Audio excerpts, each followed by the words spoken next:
Those fish are looking up and they're hungry. They'll hit it. They'll hit it. I don't want to go big or go home. Get a... Oh, that was a fish. All right, y'all. Welcome back to the channel. So today we're going to be doing a little bit of a test, a little bit of a challenge, I guess you could say.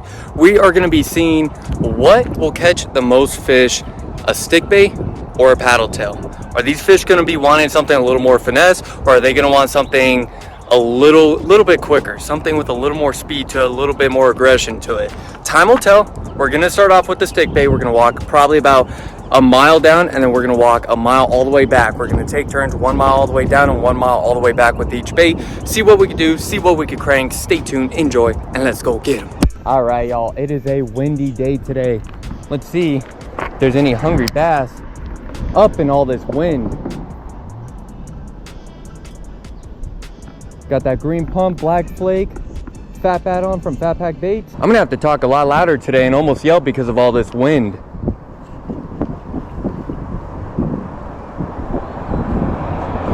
One reason I am throwing this on a bait caster today, the Akuma Cero 7-foot medium heavy rod with the Epixer Akuma reel, is because last time I was here, I hooked up with some really big fish, one of which absolutely tore me up.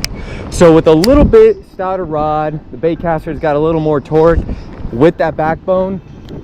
I think that should allow us to get the job done correctly and get the fish up. And then we do have slightly heavier line. Now, I'm not 100% sure if that line is going to cause us to get fewer bites. I actually am expecting it to, but time will tell. We'll see how active these fish are. We do have some storms coming in, so that may affect the bite a little bit as well. A couple days ago in the urban scene, man, I had 3 3-pounders and then another additional like 1.5 pound, 2-pounders over at a golf course pond.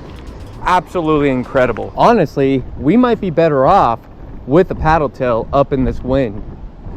It's churning up that water a little bit, maybe getting the bait fish skittering around.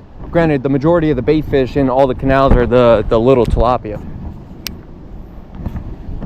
A little bit too close to the bank, but we'll still work it. Those fish are looking up and they're hungry. They'll hit it. They'll hit it. They will hit it.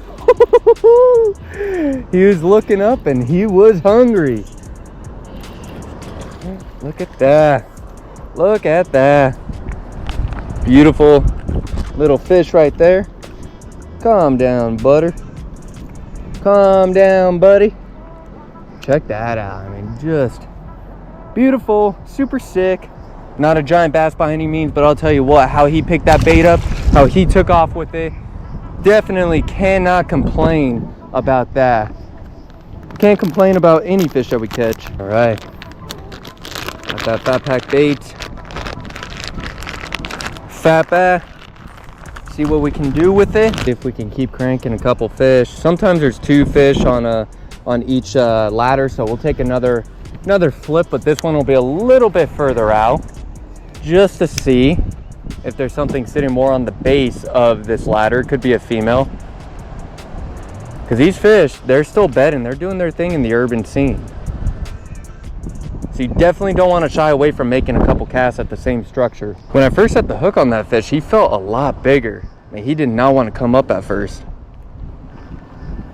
Got me a little excited. I honestly have a feeling that the bite's going to be even better when we kick over to a swim bait. My only thing is, I don't know if we should roll with the paddle tail or if we should go big or go home. Kind of want to go big or go home, oh, that was a fish. Kind of want to go big or go home with the big sweat. Oh, that's good fish, y'all. That's good fish. That's good canal fish. That's a beautiful canal fish. Ooh, peeling a little drag. That's a good fish right there, y'all. Oh crap, he's wrapped around weird. There it is.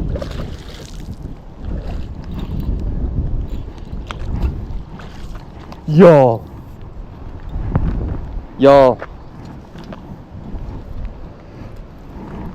check that out. Canal fishing at its finest. Boom, BKK hook right there. Stuck him. All right, y'all, so not the best lighting, sorry about this. I know it's a little bit little bit too bright. But check this out. What a beautiful, beautiful canal bass right there. Probably a solid 2.5. Gotta love it. This is why we come out here. This is why we do some urban fishing. That doink right there, he just book. And then I gave it a split second, let him chow down on it. And man, when I set the hook, I knew it was a little bit bigger. But then once I saw him actually jump, I was like, that's no typical canal bass. That is a beautiful little largemouth right there. So let's get this fish back in. One last look at this beautiful bass. Gotta love it. Let's get it. Oh my gosh, yo. Check that out. One last beautiful look. Get in there, girl. Man, that is what we like to see. Exciting, y'all. We gotta love that. That is so much fun. And you know, if you come out to the canal system and you only end up catching 2, 3, 4 of those size fish, honestly, I think that's better than catching 15 little like 6-inch to like 12-inch bass. In my opinion, I think it is. I mean, some people like catching more numbers. I like catching better quality fish. Now, I know that fishing with the stick bait, you're going to catch all variety of fish. It's going to pull small fish, it's going to pull big fish, which is why I like fishing with them, especially springtime like this. But with the gear that we're using today, with that Epixer reel by Okuma, and then that Okuma Saros rod, 7-foot medium heavy action, it gave me enough backbone to really be able to get that fish in and honestly lift them up, because that fish was honestly kind of beating me up, and if that was on a spinning rod, I think I would have got absolutely dominated. So I'm happy I had this set up because we were able to get that fish out of the water. Let's go get another. If you guys enjoyed that, please hit that subscribe button. I'm trying to get to 50,000 subscribers by the end of the year. It is a lofty goal, but I cannot do it without you guys. You guys are the reason why I am able to do this, and honestly, this is my dream job. I want to do this full time. So I greatly appreciate every single one of you for hopping on board to the channel. Super subtle bite too. Seems like the bigger bass just kind of slurp it up. You don't necessarily feel a doink. Like, you feel a slight doink for sure, but it's more of just like that inhale. And then when you set that hook, that's when you know, all right, it's a little bit better fish. I am a complete doofus when it comes to trying to skip with a bait caster, and with there being little micro wakes right now, can't really skip anyways. It's gonna be hard to get that bait down there. Should have brought the spinning setup.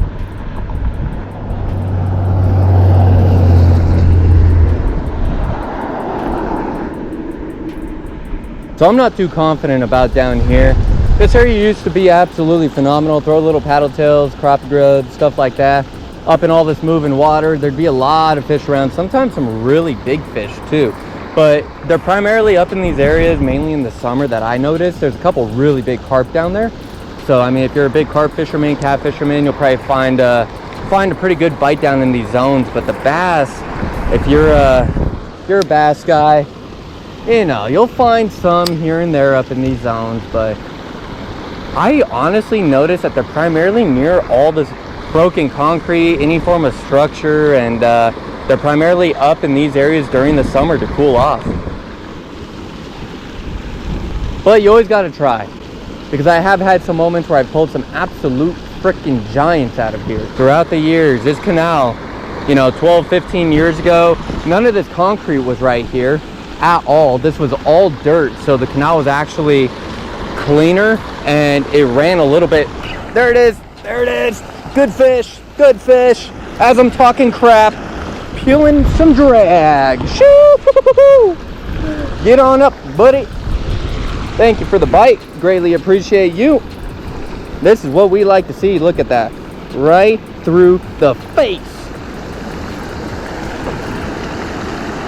Beautiful.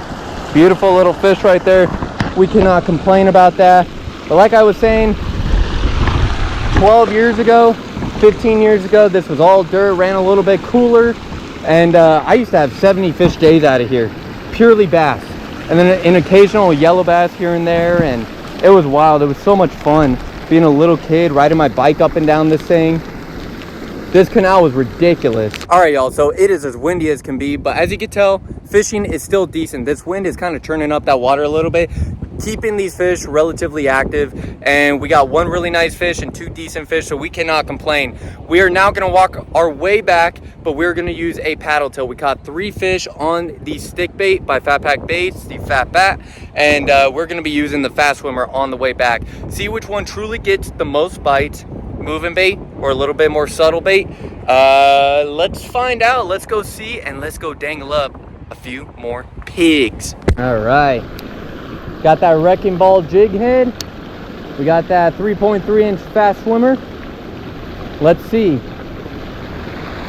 if there's any active fish, anything willing to scoot around and want to chow down. Man, this wind though on the way back is gonna just be awful. There's one, just a little guy, but that is one down on the good old Fast Swimmer. Little paddle tail. Tell you what though, he chowed down on this thing. Thing was down his throat. Check that out. A little bit smaller of a fish, honestly a lot smaller of a fish, but a fish nonetheless.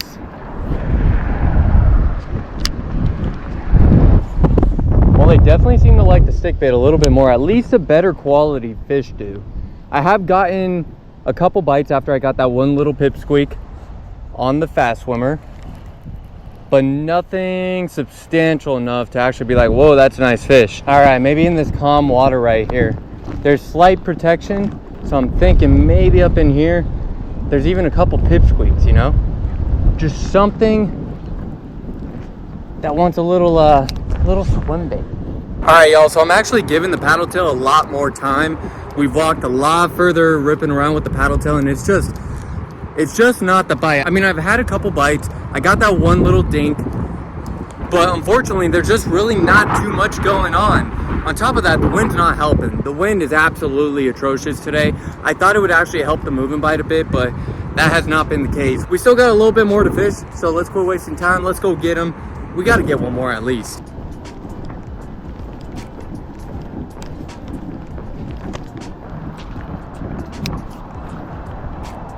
This is wild. We've really given the paddle tail probably an additional mile. There's one. Got one off the ladder. Seems like a decent one, not too bad. Looks like, oh, he is a decent one. That ain't a bad fish at all. That is not a bad fish at all. We'll take that. We will take that. All right, guys. There it is right there. Sick little fish. We gotta love that. Just as I started talking crap, we picked that fish up. All right. But I'm telling you what, we've given the paddle tail so much more time than we did with that stick bait. And the stick bait on average has caught more fish and caught bigger fish. All right, people, so we just finished up. The paddle tail won by one fish, but honestly, I think the paddle tail technically won by a long shot. I mean, an absolute long shot. We didn't have to walk as far to get as many fish. The quality of fish were much, much better with the stick bait. And with the paddle tail, I mean, it caught fish, don't get me wrong, and it got bit for sure, but the problem was we just had to walk so much further to get that second fish. We had to walk a good, I'd say half a mile to a mile altogether to get that second fish.